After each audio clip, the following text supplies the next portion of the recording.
করেন, সবাই বলি আমিন। বেগম খালেদা জিয়া বলেছিলেন, আমি বাংলার মাটি থেকে কোনোদিন পা বাড়াবো না, জীবন যদি চলে যায় আমার এখানেই জীবন চলে যাবে। কিন্তু আপনি আপনার জীবন নিয়ে আপনি লন্ডনে চলে গিয়েছেন। আপনি বাঙালি জাতির মায়া কান্নায় আপনি কর্ণপাত করেন নাই, তাদের দুঃখ দুর্দশা দেখেন নাই। আজকে সুন্দর করে উড়িয়ে এসে জুড়ে বসে সুন্দর করে বলতেছেন, ভাই ওই তো তোমারে ছাওয়া। কি বলেন? যে এই ছাওয়া আমাদের জন্য কি করতে পারবে, এই বিচারটা আপনাদের কাছেই থাকলো। আরো দেখেন, উনি আমাদেরকে বলে আমরা নাকি জান্নাতের টিকিট বিক্রি করতেছি। আরে ভাই, আপনাদের কাছেও বিচার থাকলো, সেই তারেক রহমান ভাইকেও বলি, জান্নাতের টিকিট আপনারা কয়টা কিনেছেন? যদি কিনতে না পারেন তাহলে দয়া করে এই টিকিট বিক্রেতাটাকে আপনারা মিডিয়ার সামনে প্রকাশ করুন।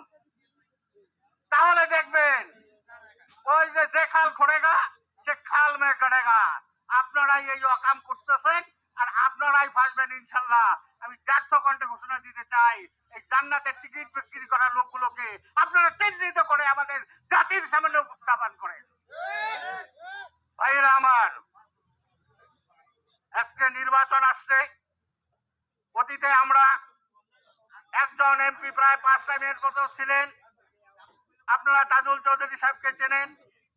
উনি বলেছিলেন, আমি আপনাদের এনে ভোটের সময় আসি, আপনারা খালি ভোটের সময় আইছেন, অন্য সময় আইছেন না।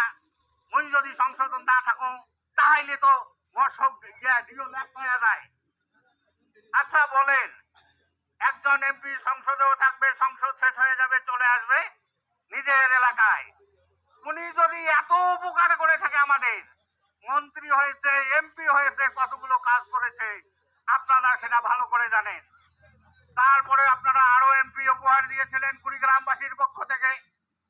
কেউ যা বলতেছে মাননীয় স্পিকার স্যার, কেউ যা বলতেছে বিভিন্ন ধরনের কথা, আল্লাহ রাস্তে বলে যে সাসপেন্ড করে দিয়ে তাদেরকে সংসদ থেকে কিছুদিনের জন্য বয়কট করানো